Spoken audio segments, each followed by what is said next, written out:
Muchas gracias. Muy emocionante con todos mis amigos aquí. Es mi primera vez en México. Estoy feliz de estar aquí. Y vamos en orden alfabético. Vamos en orden alfabético. Entonces, Sí. tú comienzas, Juan, por favor. ¿Funciona esto? Sí. Bueno, yo cuando conocí a Ulises en Ámsterdam, yo tenía una galería y editaba libros de artista.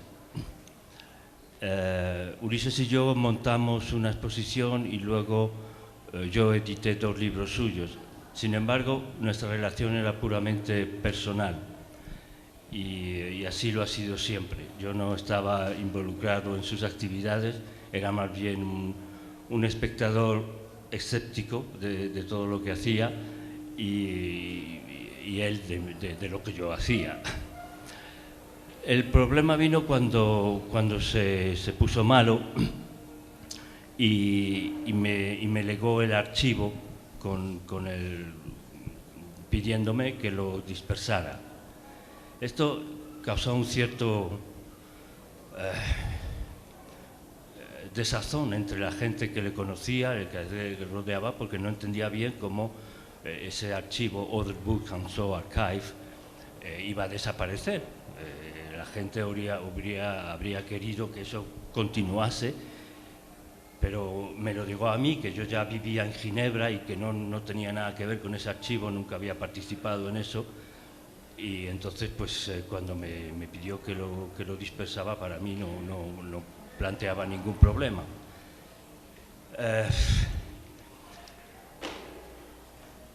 Pensándolo bien, claro, pensándolo bien, tampoco era tan raro que lo quisiera,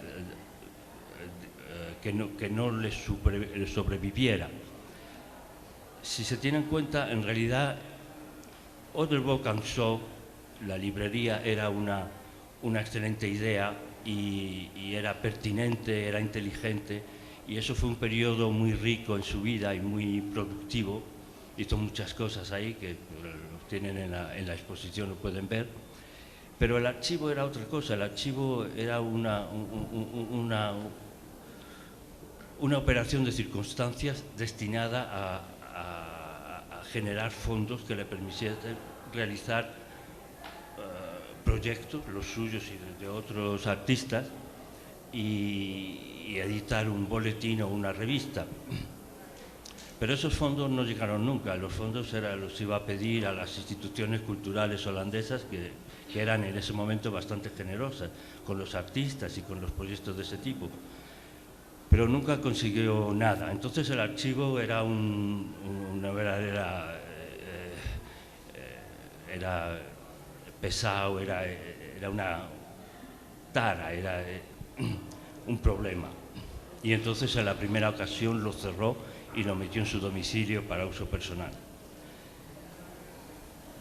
Es cierto que, en efecto, eso fue una operación que no salió y eso es todo. O sea, por otra parte, él tampoco, si hubiera querido que lo recordasen por algo, seguro que no hubiera, cosa que dudo,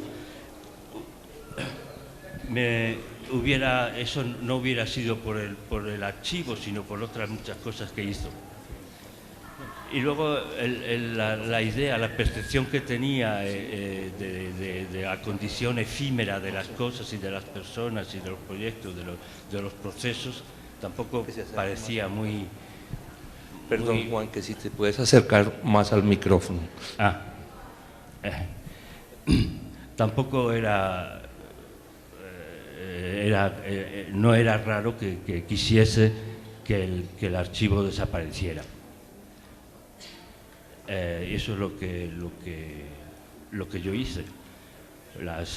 Todas las cosas del archivo propiamente dicho, es decir, todo lo que la gente enviaba y eso, está distribuido ya en muchas partes del mundo, en colecciones privadas y públicas y eso, pero el archivo privado, el archivo de Ulises Carrión, las cosas que hizo, los originales y eso se lo propuse a la fundación, al archivo La Fuente, y se encuentra allí.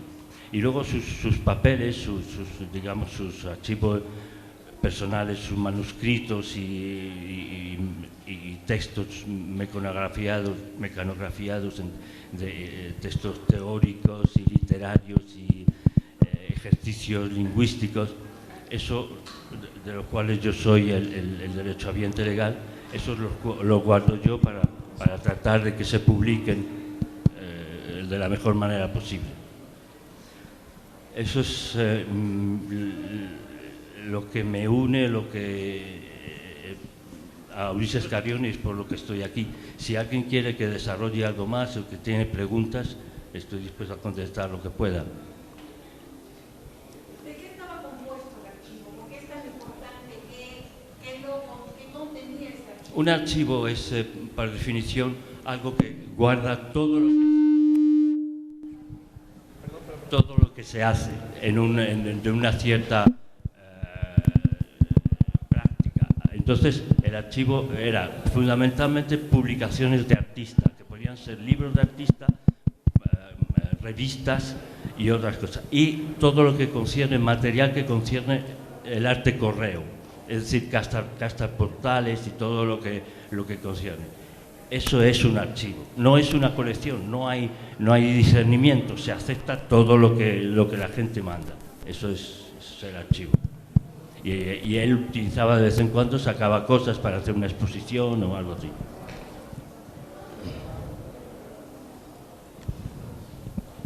Si alguien tiene otra cuestión, podemos... Sí. Hola. ¿No es una conversación entre ustedes dos?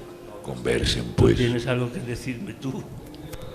Hay una pregunta acá. Yo tengo una ligera sospecha. Sí. Y solo me pregunto si Ulises Carrión no realizó su última estrategia cultural contigo al decirte que deshicieras y desarmaras ese archivo, sabiendo que tú eras un librero, un apasionado de los libros y por tanto un conocedor de la importancia de su archivo, no solamente a nivel emotivo, sino también artístico y valor económico. Como estrategia, lo que no creo, o sea, si me lo dejó a mí es porque sabía que yo no tenía ningún lazo emotivo con ese archivo. O sea, a mí ese archivo me portaba tres pepinos, no tenía para mí el menor interés. Y si lo hubiera dejado a gente, y además vivía ya en Ginebra, era imposible que dejase ese archivo a gente que estaba alrededor suyo, que había puesto cosas ahí dentro, y decirle, no, esto ahora va a desaparecer. Era demasiado duro, era casi violento. Pero dándomelo a mí, yo me lo llevaba y entonces eso se realizaba. Porque lo que él quería es que su nombre no fuera sistemáticamente asociado con Other Books and Show Archive, porque eso sucedía sistemáticamente. Él había hecho otras cosas que eso para él era una operación banal, sin la menor importancia. Yo no creo que ahí había una estrategia cultural, ahí yo tampoco. Había una estrategia de hacer desaparecer eso de la manera más eficaz. Yo creo que Ulises no era una persona de estrategias, era más una cosa como orgánica, que se desarrollaba, y los eventos que se llevaban a cabo influían, los procesos influían terriblemente en lo que pasaba con las cosas en nuestra generación, pero especialmente con Ulises. Perdón por interrumpir. No, ya yo he terminado. Tú estabas ahí, tú tienes cosas en el archivo, ¿no? Yo estaba ahí, claro. ¿Y tenías cosas en el archivo? Sí. Ajá. ¿Y eso cómo lo cogiste tú, que desapareciera ese archivo? ¿Tú lo hubieras guardado? No, yo estoy totalmente feliz que te lo entregó a ti. Yo los archivos les tengo pavor. Es una responsabilidad increíble. Y no, qué susto. No. Bueno, yo más que cualquier otra cosa quiero hablar a un nivel puramente personal de mi relación con Ulises Carrión. Ulises y yo llegamos el mismo año a Holanda, en 1971. Ulises venía de hacer una maestría en la Universidad de Leeds.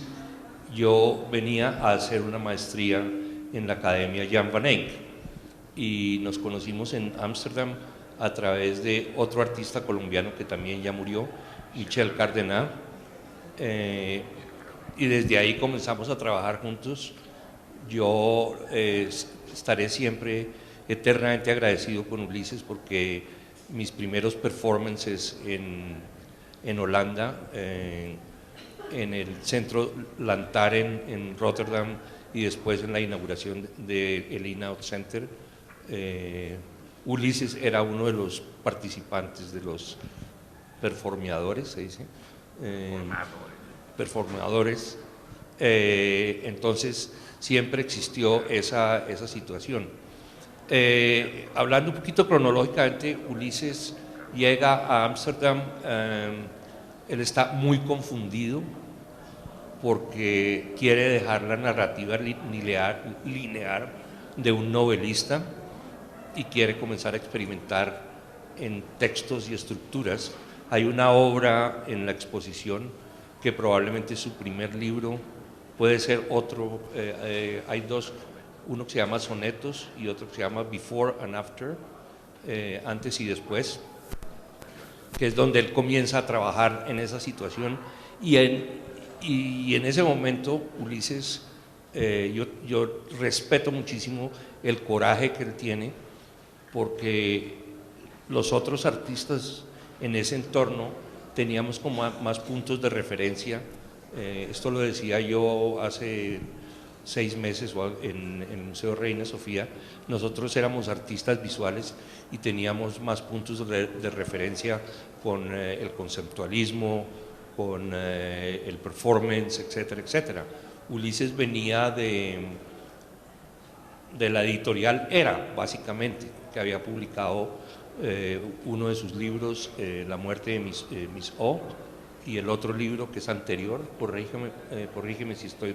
¿Cuál es el primero? ¿Perdona? ¿Cuál es el primero? ¿De qué? De los 2 libros de Ulises. No, primero fue desde Alemania. La muerte de Miss O. Bueno. Y luego vino de Alemania. Y hay una gran, eso me encanta, hay un intercambio de cartas entre Octavio Paz y Ulises, donde Octavio Paz lo regaña. Dice, está loco, ¿qué está haciendo? Usted es un buen escritor. Y en ese sentido Ulises tomó mucho más riesgo que nosotros. Entonces Ulises llega a Ámsterdam y en ese momento el colombiano Michel Cardenas, que ya llevaba casi 10 años viviendo en Holanda, decide crear un espacio de artistas o un centro de artistas que se llamaba el In-Out Center, con un grupo muy multinacional. Había 3 islandeses, 2 colombianos, un mexicano, 2 ingleses y unos holandeses. Y Ulises comienza a formar parte de ese grupo y la iniciativa se lleva a cabo, yo creo que como por 3 años, gente con puntos de vista muy diferentes. Hay una carta que no está en esta exposición, es una lástima, que él le envía a alguien, no es a Octavio Paz porque está en inglés, donde dice: al fin encontré un equilibrio entre lo que yo quiero del In-Out Center y la agencia de autopromoción que Raúl quiere tener. Yo tenía 22 años en esa época, entonces, por favor. Y a través del In-Out Center se entra en una red de contactos muy interesantes. También hay que decir que Ámsterdam, pero también Holanda, era un país muy rico, muy fértil y muy abierto a este tipo de experimentación. Mientras el In-Out Center operaba en en Ámsterdam, nosotros estábamos un grupo de artistas experimentales, no éramos estudiantes sino fellows, becarios de la Academia Jan van Eyck en Maastricht, y en ese momento las dos únicas instituciones en Europa continental con video eran la Jan van Eyck y la Academia de Arte en Wuppertal. Entonces, por estar allá y por tener el video, nosotros los becarios teníamos la oportunidad de invitar a otros artistas a trabajar y a generar video, y eso es un paso muy, muy importante en el desarrollo no solamente del performance, de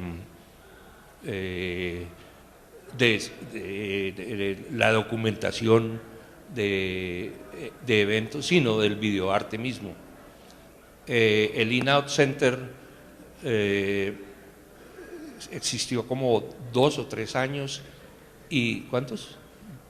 3 años, sí, 3 años, y ya de ahí en adelante apareció Other Books and So. Yo tengo una opinión diferente a mucha gente. Yo creo que Ulises creó el Other Books and So más como una necesidad de evolucionar y distribuir cosas, un poco como lo que estaba haciendo Boy Express en Inglaterra, y como lo que yo estaba haciendo con mi publicación Fandangos, que es de 1971 a 1975 más o menos. Entonces, como que todo se va desarrollando orgánicamente. Los viajes eran fáciles de realizar. Hay un mito que éramos artistas pobres, eso es mentira. En Holanda está prohibido ser pobre por decreto real. Los artistas menos afortunados tenían un subsidio, no era un subsidio, seguridad social, que se llamaba la contraprestatie, era del Ministerio de Asuntos Sociales, en el que se le recibía obra al artista a cambio de un dinero bien, donde uno podía vivir en un apartamento, tener un estudio, y muchos de estos artistas que recibían eso tuvieron la oportunidad de comprar propiedades en Francia, en España. El franco francés era barato comparado al florín, la peseta española, en Marruecos, etc. Entonces, esa comodidad permitía viajar a otros lugares, crear otro tipo de infraestructuras, como la visita en 1973-1974 a Boy Express en Devon, y como que se creó un network europeo. Estuvimos en millones de sitios, en Polonia, en Francia, en Alemania, donde se combinaba el performance con el videoarte, con los libros de artistas, con el mail art, etcétera, etcétera.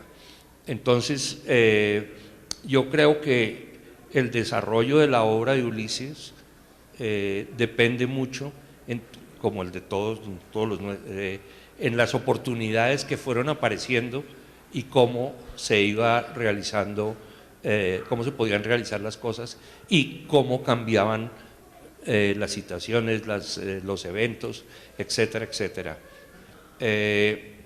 Después de la creación de Other Books and So, hay una fundación muy importante que nos apoya a todo ese grupo, que existe todavía, que se llamaba la Fundación de Apple, la manzana, y todos estos artistas que estoy nombrando, como Ulises Carrión, Michel Cardena, Christian Gudmundsson, Sigurður Gudmundsson, Hrein Fridtjonsson, islandeses, trabajamos con esta institución de Apple. En un momento dado, las directoras del Apple decidieron crear una nueva institución dedicada exclusivamente al videoarte. Se creó una asociación, la Asociación de Videoartistas Holandeses, y el espacio donde se exhibía se llamaba Time Based Arts, que en realidad había sido el último espacio de Other Books and So. Y eso también juega un papel muy importante. El amigo, el parejo de Ulises es su primer director, y en cierta forma como que se integra la publicación, el papel, la imprenta, que es muy interesante, es un proceso muy interesante. Los primeros libros de Ulises, por ejemplo, eran impresos en mimeógrafo. Yo no sé cuántos de ustedes saben lo que es eso. Y el mimeógrafo era, en realidad, por lo menos en Colombia, una herramienta muy subversiva, porque los estudiantes y la gente de izquierda usaban esa herramienta para imprimir panfletos y distribuirlos en las manifestaciones y en las huelgas estudiantiles. Para mí ese valor, ese coraje de dejar el libro impreso, imprenta, no que Ulises no publicara otros libros de imprenta después, con Boye Express, pero también en la Academia Jan van Eyck había todo un departamento gráfico con offset, con imprenta,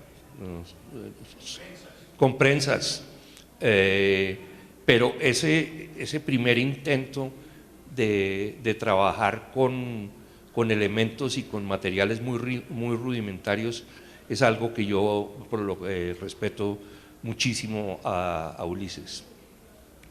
Volviendo a toda la situación de videoarte, eso continúa desarrollándose.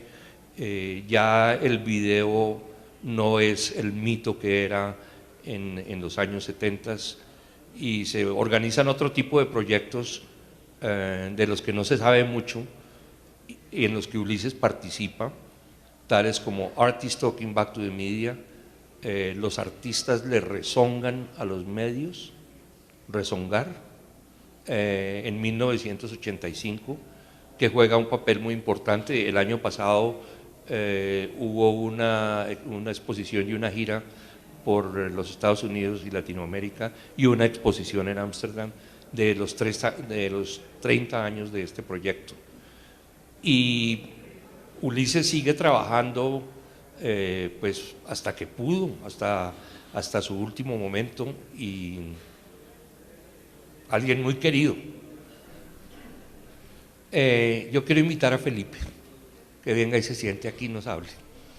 A mí una de las cosas que me sorprenden es que se pregunte qué importancia tiene un archivo, y cabría enfatizar que yo pienso que no podría habérselo entregado a otra persona mejor que a don Juan, que está aquí presente, precisamente por la distancia que lo unía a Ulises. Cabe la contradicción en términos. Yo creo que Ulises no tenía una estrategia como se conciben las estrategias hoy, que se les enseña a los artistas el marketing y que se les enseña cómo cortejar a curadores que viven en países distantes, cómo hacerle para que incluyan su obra en no sé dónde. No, eso no imperaba en el aire, en los aires que vivíamos aquellos entonces. Estaba ahorita cotejando años de nacimiento y veo que yo soy del 43, don Juan Agio es del 44 y el jovencito este es del 48.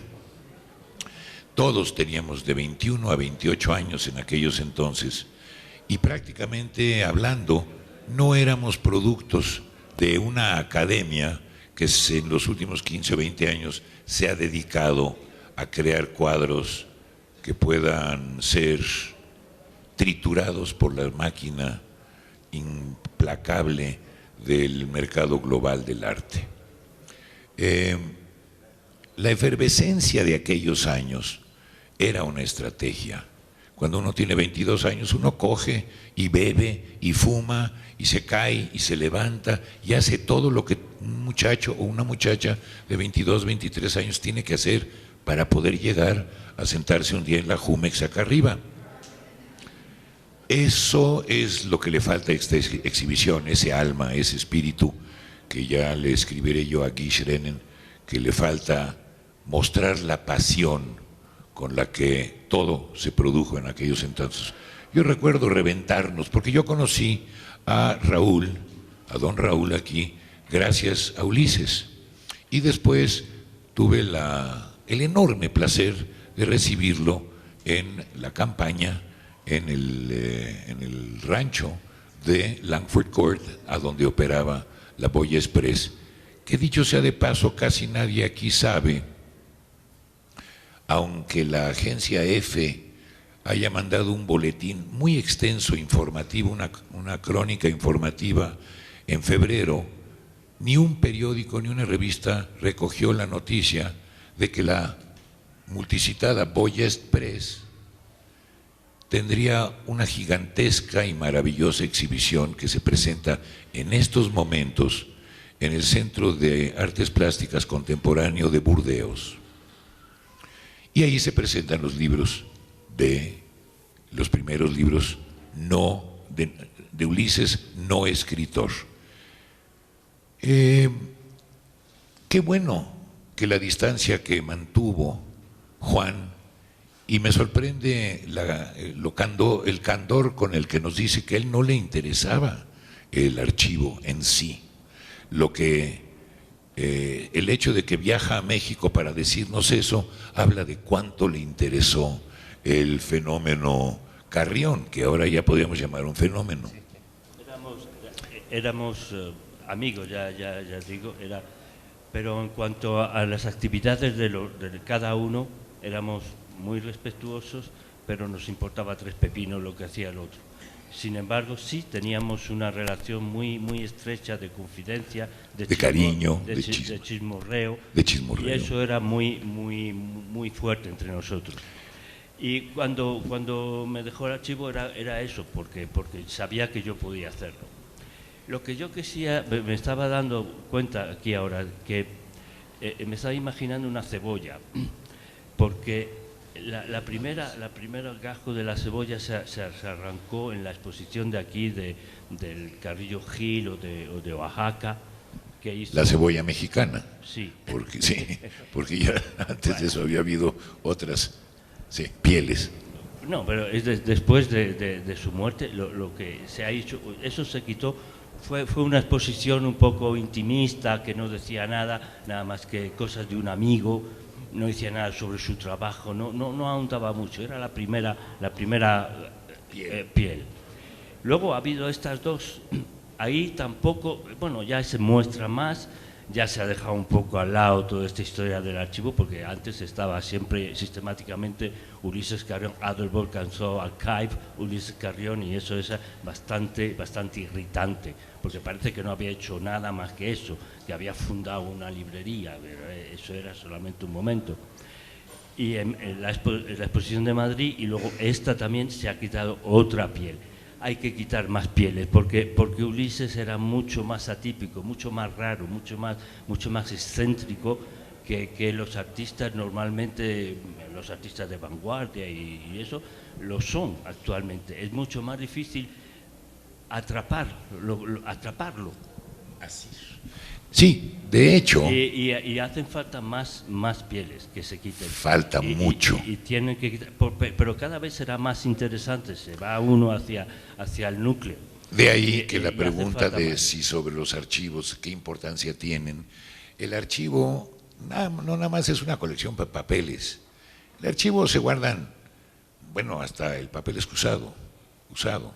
El archivo tiene unos significados tanto para el que lo forma como para las múltiples personas que lo pueden después leer.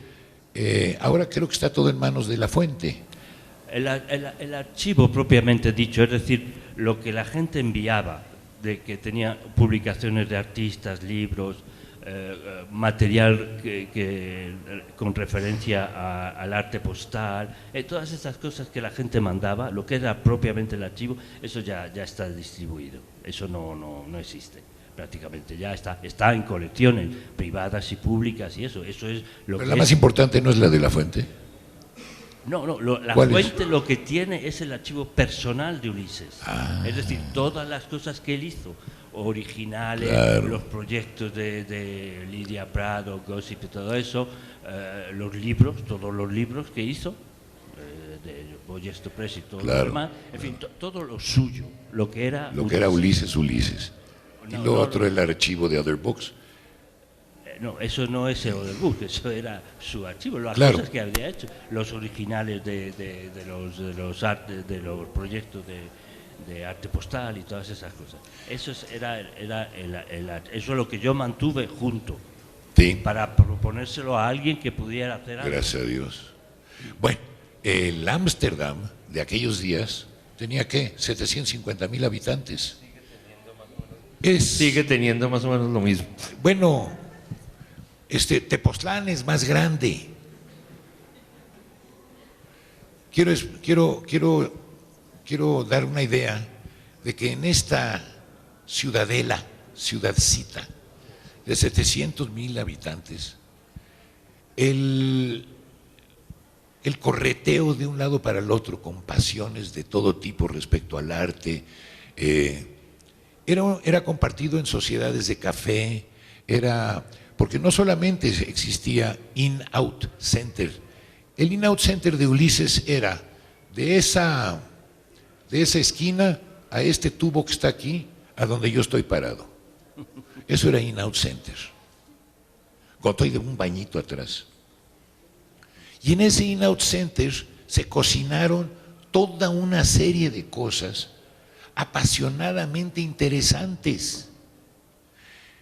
Si no hubiera sido tan pequeño Ámsterdam, seguramente no se habrían conocido un mexicano y un colombiano como Raúl Marroquín, que llegó, por mucho que esté aquí, alabando la memoria de Ulises, él le enseñó mucho a Ulises.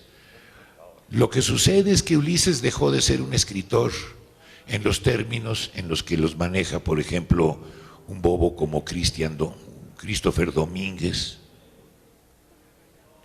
que encuentra que Ulises es un pésimo escritor, porque lo está midiendo con parámetros. Es la misma cosa que hizo Octavio Paz cuando descartó a los argumentos que le ofrecía en buena lid, con respeto para el maestro Paz. Ulises, entre otras cosas, Ulises le decía: uno puede ser un escritor mexicano aunque no escriba uno en español. Y este señor Paz, que nunca comprendió a Baudelaire, lo manda a la chingada. Entonces, tenemos que entender, los jóvenes sobre todo, porque los viejos ya sabemos que nos veremos muy viejos, pero nadie nos quita los bailados. ¿Verdad, Santiago Regollado ahí? Pero la pasión por apartarse de los dogmas escritos y no escritos que regían al arte modernista hasta ese momento, eso fue lo importante de toda la inquietud que nos impulsaba en aquellos años. Fue el principio de la balcanización de las artes. ¿Quién sabe si hay aquí personas que nunca hayan oído hablar en inglés de male art? No estoy hablando de arte masculino, estoy hablando de arte correo. Y hay gente que nunca, me explico, hay términos, géneros y subgéneros y subgéneros de los géneros que fueron epifánicos en aquellos años, entre otras cosas porque Inglaterra entregaba el correo el mismo día que el uno lo mandaba, no importaba a qué parte del mundo.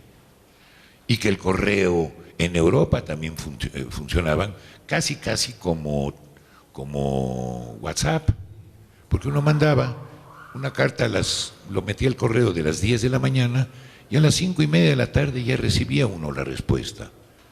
Y en esta inmediacía postal, bueno, México se tardaban 3 semanas para mandar de Coyoacán a la Roma. Era una realidad completamente distinta. Entonces, yo voy a hablar de mi Ulises, porque cada uno de nosotros habla de su Ulises. El sábado próximo no quiero yo acaparar nada más de esta conversación que se está dando, según el letrero, entre ustedes dos. ¿No? Gracias, Felipe. Gracias.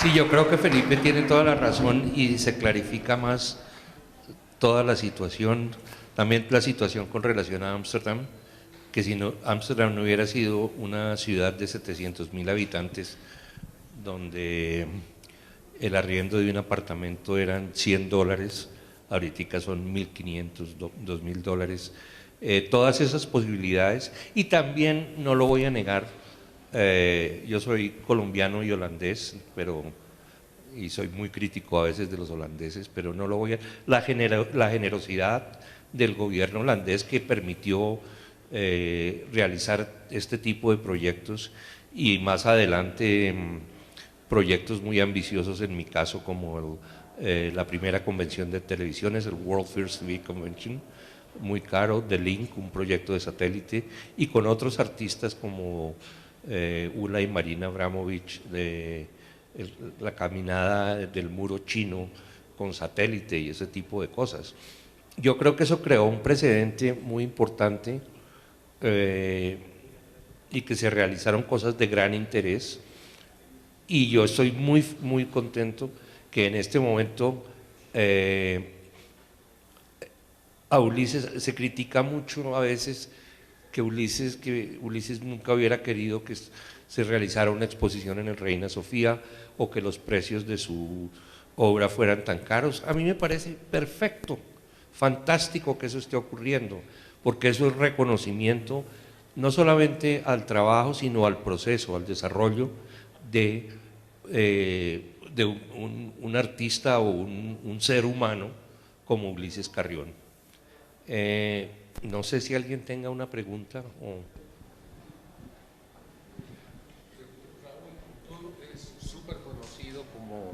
Eres súper conocido como un artista que trabaja con la tecnología más precaria, como dice Felipe.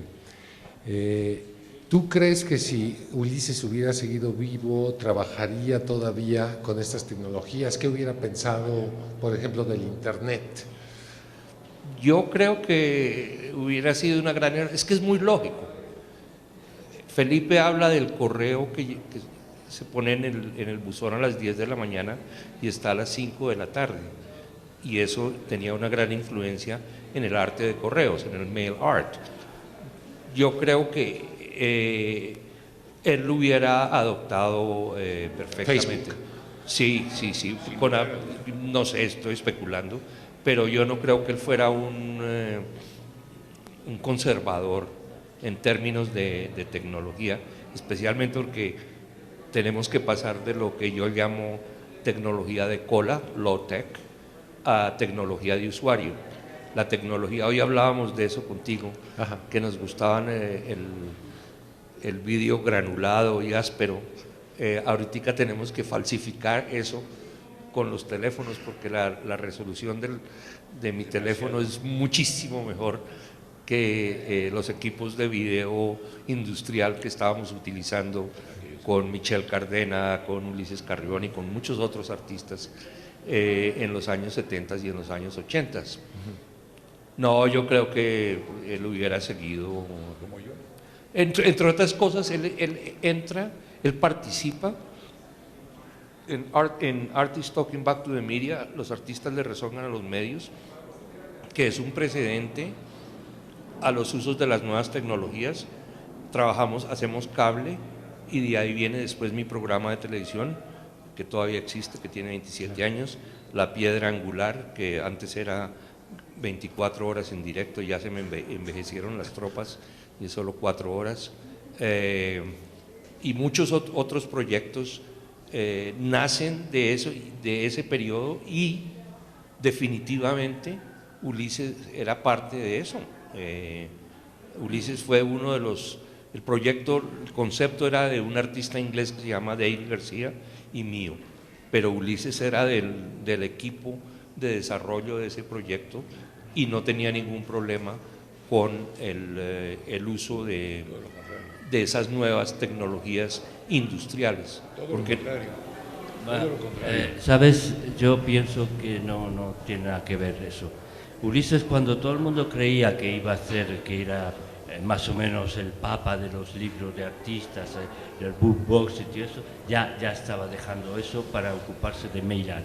Cuando la gente pensaba que era el nuevo gurú de Maillard, cuando había escrito Maillard and the Big Monster y todo eso, ya estaba dejando eso atrás. Cuando él recopiló todo en Second Thoughts, no era para nada más que para decir basta, aquí se acabó todo, yo no tengo nada más que decir de eso, y ya estaba trabajando en Gossip, Scandal and Good Manners.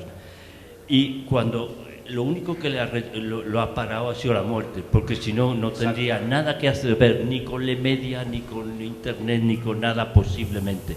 No sabemos. Claro que no sabemos, pero no sabemos que era nada de lo que nosotros pensamos que hubiera podido hacer. No, pues todos estamos especulando, pero yo no creo que la pregunta de José Springer era que qué hubiera pasado con estas nuevas tecnologías. Mi respuesta es que esas nuevas tecnologías se pueden traducir. Para mí, el Internet o los dispositivos móviles son iguales al mimeógrafo. Entonces yo no creo que Ulises hubiera salido, no, yo creo que hubiera participado en eso, pero pues no sabemos, que murió antes de que eso pasara. No, Juan, sí tiene razón. Yo creo que Ulises hubiera seguido tranquilamente, sin aspavientos, explorando otro y otra posibilidad. Pegas un salto cuando habla de la mimeografía. El hecho es que en aquellos entonces la mimeografía era el dispositivo de línea, de punta, quiero decir, de punta, para poder sacar de inmediato algo impreso. Algo como el RIS, la máquina RISO de ahorita, pues la están usando por todos lados, a pesar de que puede uno imprimir con la impresora que tiene uno junto al ordenador, ¿no? Sí, no, cosas de esas. También utilizó la fotocopia, hizo exposiciones con fotocopias y eso. Esa fotocopia que ahora ya no existe, son cosas escaneadas. Pero era tecnología de punta, en aquel entonces, claro. Sí, como la fotocopia en color, todo eso también era la tecnología de punta. Y es posible que, por supuesto, no hubiera cerrado los ojos a Internet y a nada de eso, pero el que eso fuera el soporte para más, como los libros no fueran su soporte, ni el Maillard fuera su soporte, que eventualmente, es que nadie ha dicho porque eso. Iba muy deprisa. Pero es que nadie ha dicho eso. Nadie No. ha dicho eso, Juan. Lo que su pregunta era cómo hubiera él manejado la tecnología digital. Mi respuesta es, él no le hubiera tenido miedo a la tecnología digital. Yo no estoy diciendo que él se hubiera enganchado a la tecnología digital, él era un innovador, sí, seguramente no me he explicado claramente. No, pero se puede ver en sus cartas, las cartas que hace poco adquirió La Fuente, que estaban en un folder que yo no me despegué de ese folder sino hasta hace unos 7, 8 meses, hablan claritito de el por qué funciona en ese momento, en aquellos días, el mimeógrafo. El mimeógrafo era lo de menos. Ahora yo estoy viendo gente volver al mimeógrafo como se podría volver a usar la estenoscopía o la fotografía en blanco y negro. Son recursos retro que están muchos de ellos, muchas personas interesadas. Es como irse a Veracruz en carruaje con caballos, es decir, ¿para qué? Hay un nicho para ese tipo de obra retro. Yo también ya dejé el mimeógrafo a un lado y ya no uso mi Olivetti Lettera 32, ¿no? Tampoco lo usaría, pero las guardo, ahí las tengo guardadas, incluyendo el mimeógrafo.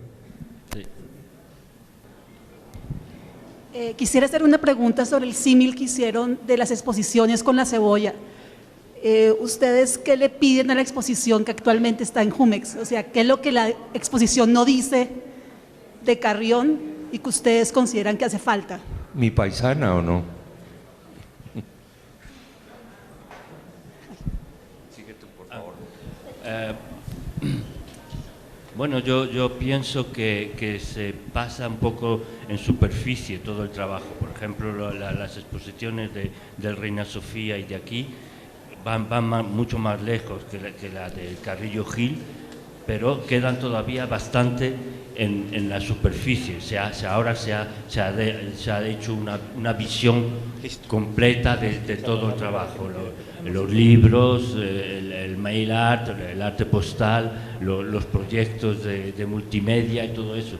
Pero hay que ver más las motivaciones, hay que adentrar un poco más en las motivaciones de eso, en lo que eso, qué significa todo eso. Es bastante desconcertante, por lo menos a mí me desconcierta todo eso, todas esas cosas que se sucedieron, y además no es primero los libros, luego el arte postal, luego no, porque todo se mezcló.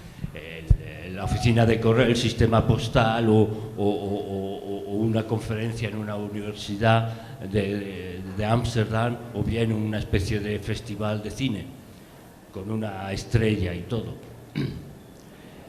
Todo eso hay que ir más lejos, hay que ir más en profundidad, porque yo creo que es todavía más interesante lo que se puede descubrir.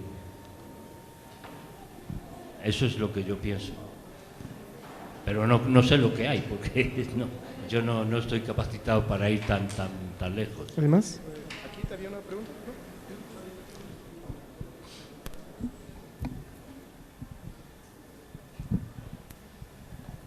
Bueno, buenas tardes. Bueno, esto que voy a hablar es independiente, pero sí depende también de toda esta plática que han hecho de Ulises Carrión.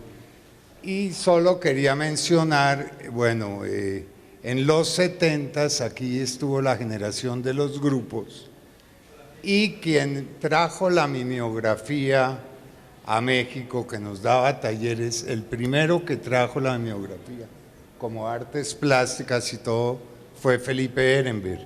Él fue el que nos enseñó todo lo de la mimeografía, y tenía un mimeógrafo que no era el mimeógrafo que se usaba, sino de una cajita y todo, que se llamaba el Pinocho. Y de ahí salieron cantidad en los 70s de editoriales, se hicieron, bueno, cantidades de editoriales marginales, etcétera, buenísimas. Tanto que la mimeografía quedó como una de las artes gráficas, porque estaba la serigrafía, xilografía, grabado, litografía, y la mimeografía era simplemente lo que la persona mandaba sacar copias y todo, pero a través de la mimeografía manual se puso ya como parte de las artes gráficas. Era tan importante, pues por así decirlo, una litografía, una serigrafía, que una mimeografía. Y bueno, solo quería hacer referencia a eso, porque ustedes, como son todos amigos de la misma época y todo, entonces también para enterarlos aquí. Mi primer libro en mimeografía lo hice en Boyes Press. Sí, How claro. To, ¿cómo se dice? Sí, claro, ¿cómo Felipe. ¿Cómo hacerlo? Eso es lo que ya acabas de decir, es lo que se llama en la profesión de anticuarios y eso, la Mimeo Revolution. Y ya sabemos lo que es. Cuando te dicen Mimeo Revolution, ya sabemos de dónde vienen todas esas cosas, cómo están hechas y a qué se parecen. Es una definición que se da bastante precisa. ¿Alguna otra pregunta o comentario?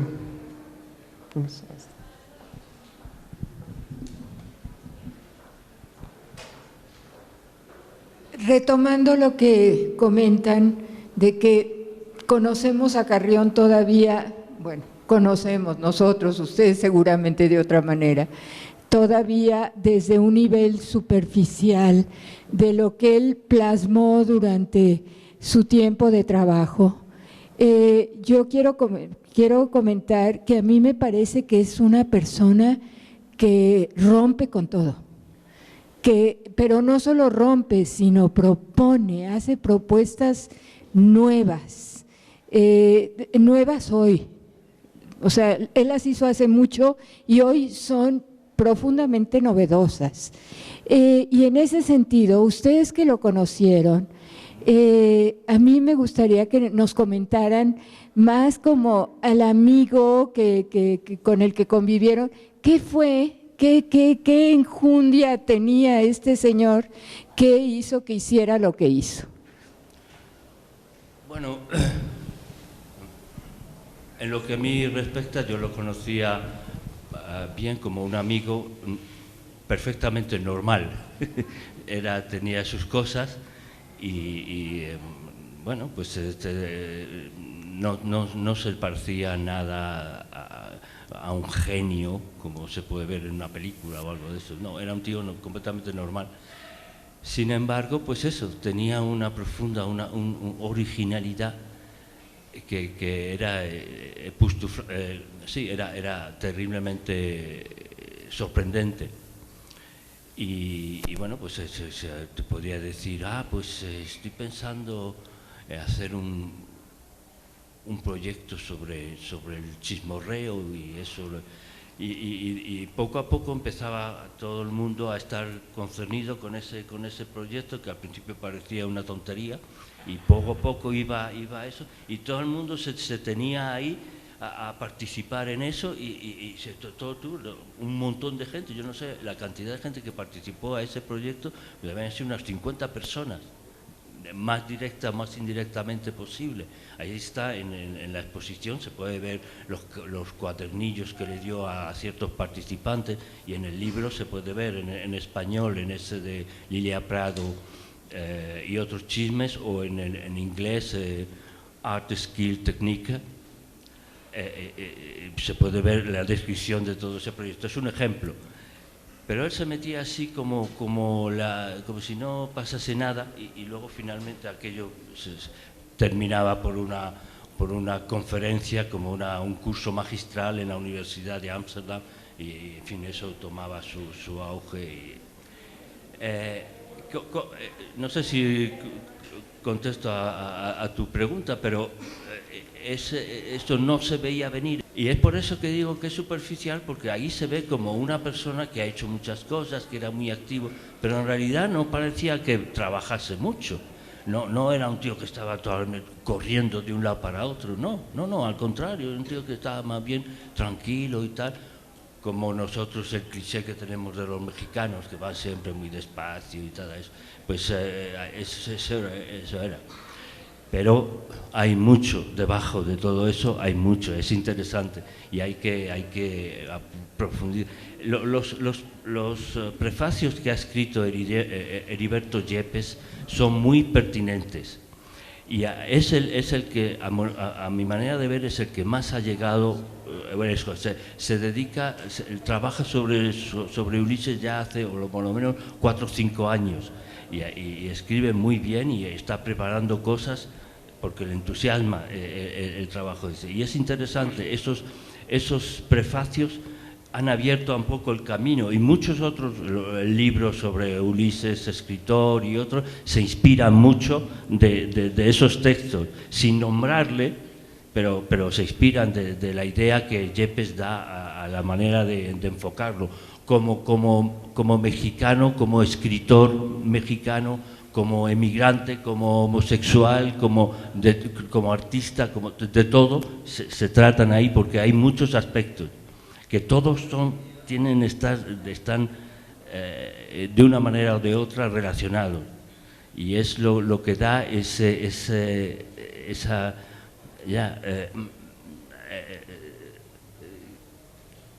sorprendente producción, por decirlo así. Bueno, yo creo que yo no sé qué pasa en Leeds.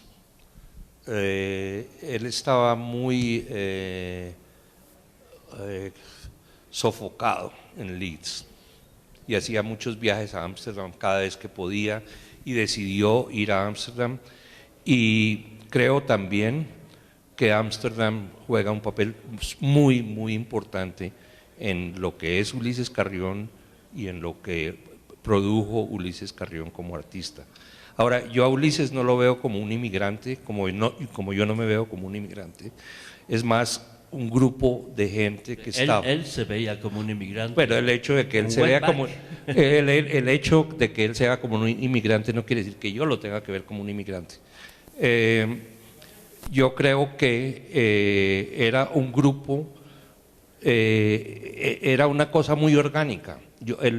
El aspecto orgánico del desarrollo de esas actividades en los años, a principios de los años 70, es muy importante, y era un sitio internacional, no era el París donde llegaba gente segregada, no, era una burbuja básicamente dentro de esa ciudad que lo permitía todo. Entonces, pues no sé si estamos hablando de semántica, pero… Sí, creo que sea semántica, porque la palabra inmigrante hoy día está cargada de unas connotaciones absolutamente diferentes a la palabra que usaron los exiliados españoles en México. Cada vez que venía, que no era con frecuencia, a México, regresaba a Europa calvo. Tú lo recordarás. ¿Por qué? Porque aquí le decían puto, porque aquí la familia no lo aceptaba como lo que era, porque lo insultaban, porque, en fin. Y regresaba muy nervioso. Después de haber estado muy nervioso, aquí se le caía el pelo. Y se enfermó en varias ocasiones, incluso algunas de ellas pasó a restituirse allá a Devon con nosotros. Entonces, sí era un hombre terriblemente sensible, a la vez que se sentaba contigo a echarse una cerveza. Y lo que hizo con Lilia Prado, por ejemplo, él era un migrante con lo que llamamos en portugués saudade. Él quería a México, él quería lo bonito de México, muchísimo. Por eso no era como Joseph Conrad, que se fue de Polonia y escribió en inglés y prácticamente se hizo inglés. También fue un inmigrante, pero él sí añoraba a México, y Lilia Prado fue un golpe maravilloso en el que la ciudad de Ámsterdam le otorgó las llaves de oro de la ciudad a doña Lilia Prado, y ella fue la primerísima en sorprenderse por este hecho, pero él lo logró por terco, era contagioso, él contagió a mucha gente en hacer las cosas, y lo dice bien Juan, el proyecto del chisme, pues es que el chisme es lo que, si viéramos bien lo que hizo Ulises, tendríamos que usarlo para ahorita en México, porque si hay algo que mueve a México hoy día, y en estos 15 meses que faltan para la próxima elección presidencial, va a ser el chisme. Entonces el chisme no es cualquier baba de perico, el chisme es una preocupación principal por parte de Ulises en aquellos años, y es una preocupación que los artistas tenemos no solamente el derecho, sino casi la obligación de tomarlo. Eso ha sido central en toda su producción. Está, claro. La revista de Efemera número 7 es todo un chisme. El libro de In-Alphabetical Orders son chismes. En fin, un montón de cosas. Gossips es una tesis sobre el sujeto. O sea, está claro que es importante, pero es cierto que es cuando hizo lo del chisme, como los otros proyectos, estábamos todos entusiasmados, curiosos y eso, pero no comprendíamos nada, no comprendíamos dónde iba, sobre todo con el primero. Luego con otro que hizo Clus, que me metió ahí, que yo nunca comprendí nada, y eso que yo era parte activa, yo tenía que responder al teléfono y no comprendía de lo que iba. Y luego los otros, los de Lilia Prado, eso fue, ya iban ahí los críticos de cine en Ámsterdam a criticar las películas. Bueno, en fin, nadie comprendía nada, pero sabíamos que ahí se estaba pasando algo, eso estaba claro. Y ese algo es lo que todavía no sabemos de verdad, y es lo que hay que quitar todavía a otra piel. Eso es lo que yo pienso, vamos. ¿Alguna pregunta más o comentarios? ¿Pregunta más? Hola, buenas tardes. Bueno, yo leí justo en uno de los libros de Yepes un proyecto que tuvo que le llamó El robo del siglo. Entonces a mí me da un poco de curiosidad cómo, o sea, cuál fue la motivación. Ese libro no es de Yepes. No es de Yepes, no. No, ese libro no es de Yepes ni editado por Tumbona. ¿Oh, no? Ese es un libro, es una estafa, porque ahí de Ulises no se habla nada. Oye, pero el proyecto del robo del siglo sí es de Ulises. Eso fue una instalación simplemente, fue una instalación. Ajá. Y el diamante me lo robé yo. ¿Cómo? El diamante me lo robé yo. Sí existía el diamante. ¿Qué querías preguntar? No, bueno, que nos platicaran un poco de la motivación de... La exposición era un diamante que estaba en un cojín de terciopelo. Esa era la obra. La posibilidad de que se robaran un diamante que él había puesto ahí, un diamante caro. Bueno, y nadie se lo robó y después me lo robé yo. En fin, el concepto del proyecto es que le daban a una serie de artistas una cierta suma de dinero para que lo utilizasen en material para construir una instalación que sería en varios museos de Holanda. A Ulises le tocó hacer eso en un museo, no me acuerdo el que y le dieron, no sé, 4.000 o 5.000 florines, como a todos, para que... Entonces él no iba a comprar cosas para hacer eso, entonces compró lo mínimo, lo más pequeñito, un diamante. Y entonces lo puso ahí y entonces, a ver si eso lo podían robar o no. Eso era todo. Y entonces para que se pudiera ver, pues había un amigo nuestro, un amigo suyo, con una cámara fotográfica, que son las fotos que se ven en ese libro, pero eso es todo, en ese libro. Y por si alguien lo cogía, pues poderlo fotografiar. Que lo robasen o no tenía ninguna importancia, era simplemente eso, que se utilizaba el dinero que le habían dado para material en lo más mínimo. Bueno, yo creo que que se lo robaran sí tenía, él quería que se lo robaran, y de estos protestantes calvinistas no fueron capaces. Una se lo robó y lo devolvió. Yo no estoy hablando del libro porque no lo conozco, estoy hablando del evento, y Ulises quería que se robaran el diamante. Había solamente un guardia, que era un artista, un colega, y no estaba protegido, estaba sobre un cojín de terciopelo, y era muy fácil de... Yo nunca vi la exposición, además, era en una ciudad que se llama Assen, y sí, esa era la idea, y pues nadie se lo robó. Me decían que en una cena en su casa o en una reunión en su casa se lo habían robado. Sí, es verdad. ¿Y fuiste tú? Sí, sí. Es que yo tenía que ayudarle. Sí, porque precisamente la intención era que alguien lo robara. Pero eso ya fue, bueno, él se dio cuenta evidentemente y supo que fuiste tú. Me sospecharon muchísimo. Está aquí en la exposición, yo le enviaba como las cartas que mandan los secuestradores con letras cortadas. Hay una ahí en la exposición, y se lo regalé a una cazafortunas de paso.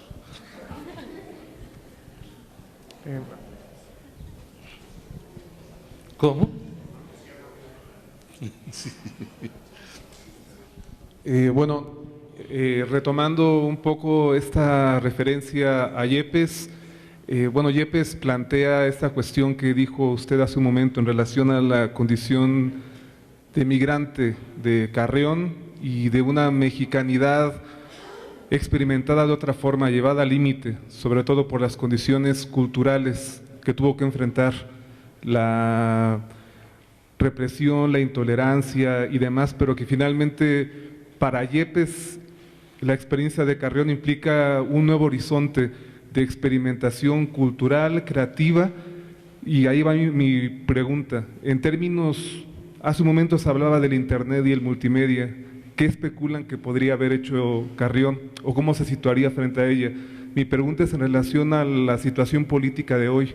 La situación política de hoy donde ya no únicamente sería la persecución o la intolerancia por su condición sexual o genérica, sino ahora también, pues frente a toda esta intolerancia del otro y de la existencia como latinoamericano, o sea, pensar en Ulises Carrión como un mexicano, como lo decían hace un momento, en un horizonte tan problemático como el de hoy, donde no es tolerado un latinoamericano o un mexicano en ciertos espacios, ¿no? Y cada vez lo es menos.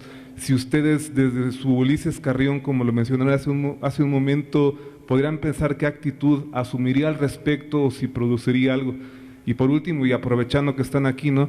Y que voy a pasar a la exposición, ¿qué obras me recomiendan que vea particularmente o ponga particular atención? Gracias. Yo te aconsejaría de mirar todo y luego ves si algo te ha saltado a la vista, porque todo es interesante, pero queda así un poco, todo un poco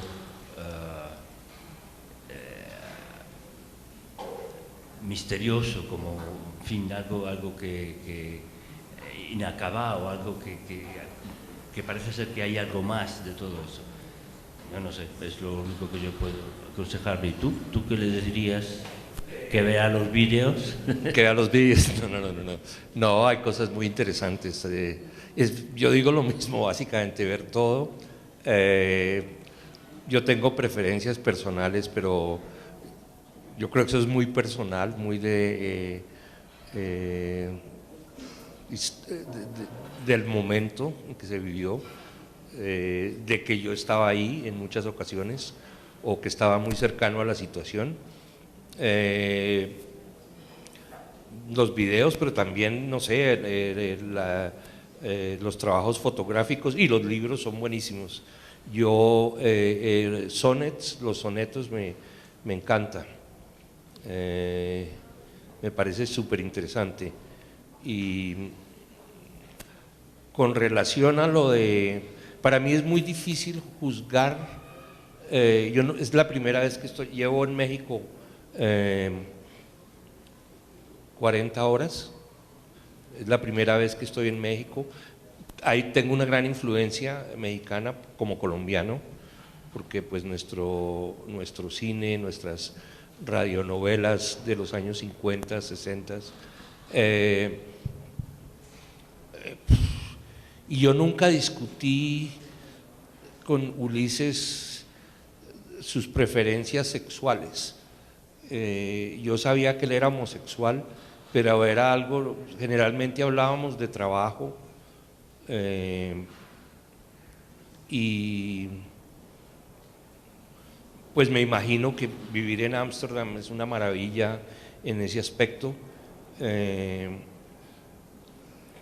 Especular de lo que está pasando en este momento y de la tolerancia y la intolerancia es algo en que en cierta forma no me quiero meter, porque en realidad la Holanda y el Ámsterdam de 1971 a 1990, la tolerancia de Ámsterdam de ese periodo es totalmente diferente a la intolerancia que se vive en este momento. Ahora, yo a nivel de Ámsterdam y Holanda, no creo que el mexicano, o ni siquiera el colombiano, sea discriminado. Yo creo que y los colombianos fueron muy discriminados en los años 90 con toda la droga y todo yo creo que ahorita los musulmanes son los que tienen ese problema. Buenas tardes. Yo estaba pensando, doy clases a alumnos de prepa, ¿no? Entonces, esta nueva forma de entender la realidad, percibir el arte o los medios, los blogs, todo esto que es un mundo. Bueno, voy a tratar de hacer una pregunta concreta. Los chavos se acercan poco a la lectura, últimamente, a pesar de la gran difusión que hay. ¿Ustedes bueno, en este caso usted, cómo ve la diferencia de cómo se entendía la obra de Ulises Carrión en los 70?